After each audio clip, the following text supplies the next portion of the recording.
Assalamu alaikum everyone. I hope you all are good and you all are safe. Welcome back to my channel One's Thought. So today's video is about future tense.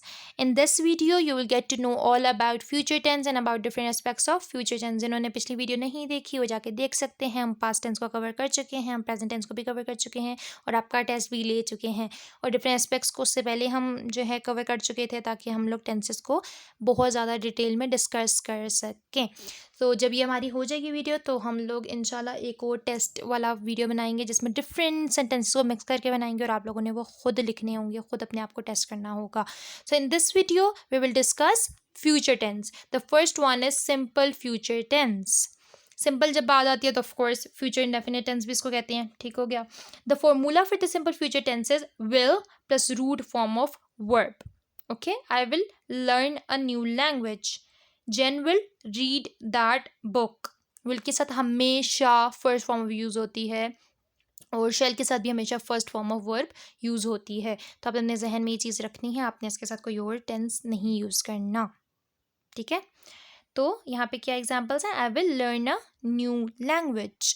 Will आ रहा है तो क्या होगा, गा होगा, future. ठीक हो गया. And the next one is future continuous tense. अब कॉन्टिन्यूस का तो मैं आपको पिछली दो वीडियो से बताती आ रही हूँ कि मतलब कॉन्टिन्यूशन है, ये चीज़ हो रही है, फ्यूचर में होनी है, लेकिन आपने उसकी तैयारी अभी से शुरू कर दी है. तो the future continuous tense expresses action at a particular moment in the future. As I told you before, then the action will have started before that moment but it will not have finished at that moment.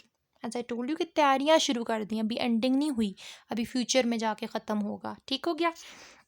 तो continuous का भी आपने याद रखना है कि रहा होगा, रही होगी, रहे होंगे, ये इसकी पहचान है.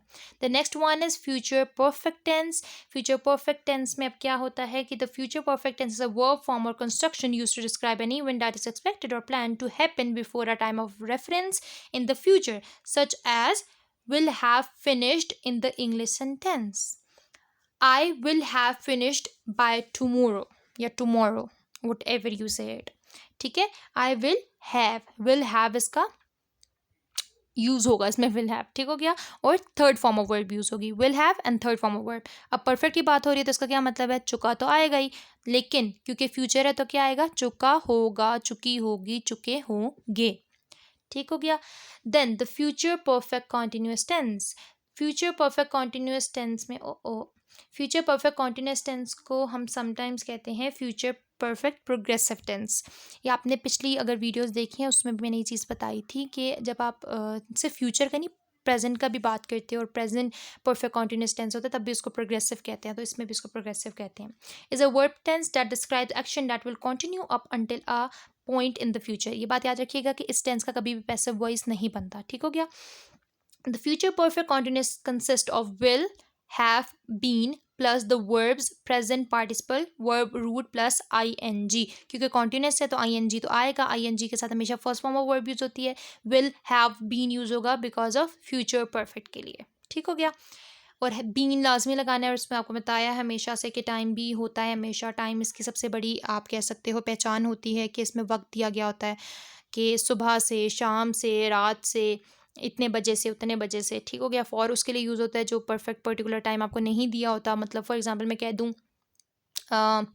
एक हफ्ते पहले, तो आपको नहीं पता कौन सा हफ्ता है तो आप फोर लगाओगे. सिंस अगर मैं कह दूँ सुबह से तो फिर आप सिंस लगाओगे क्योंकि आपको पता है सुबह यही वाली सुबह से. ठीक हो गया. नाउ अब आपको समझ तो आ गई है कि हमने आपको रूल्स भी बता दिए, सब बता दिए. So it is the time to test your self. आपने अपने आप को टेस्ट करना है और आप लोगों ने देखना है कि आपको कितना आया कितना नहीं आया. अपने रफ रजिस्टर्स निकाल लीजिए, पेन निकाल लीजिए, जहाँ भी लिखना है लिख लीजिए और फिर उसके बाद आपने चेक करना है कि क्या आपने सही बताया है कि नहीं बताया. तो आपने ट्रांसलेट करनी है इन सेंटेंसेस को. फर्स्ट वन इज 3 माह से बर्फ गिर रही होगी. 3 माह से बर्फ गिर रही होगी. वो सो रही होगी. वो सो रही होगी. वो कपड़े धो रही होगी. ओ गलत बोल दिया. वो कपड़े धो चुकी होगी. कपड़े धो चुकी होगी. हम उन्हें नहीं पढ़ाएंगे. हम उन्हें नहीं पढ़ाएंगे. ठीक हो गया. अब अपना टाइम ले सकते हैं। अगर आपने कंप्लीट नहीं किया, आप पॉज कर दें वीडियो को और उसके बाद आपने आंसर्स देख लीजिए कि क्या आपने सही बताया कि नहीं बताया। So here are the answers. The first one is the snow will have been falling for 3 months। The snow have been falling for 3 months। They will be sleeping. They will be, oh she will be sleeping, क्या हो गया मेरी आंखों को, she will be sleeping. She will have washed the clothes. She will have washed the clothes. She will have washed the clothes. We shall not teach them. We shall not teach them. I और we के साथ shall लगता है, लेकिन कई बार लोग will भी लगाते हैं. We shall not teach them. So I hope कि आपने कुछ ना कुछ सीखा होगा, आपको अपनी गलतियों का पता चला होगा, और जिसने 4 में से 4 लिए हैं, hats off to you people, आप लोगों को अच्छे तरीके से समझ आ रही हैं।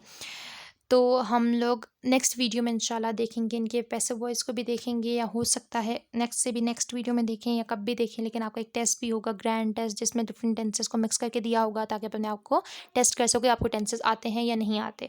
So that was all for today. I hope आपको वीडियो अच्छी लगी होगी और आपने कुछ ना कुछ लाजमी सीखा होगा। So do not forget to subscribe my channel. अल्लाह हाफिज़।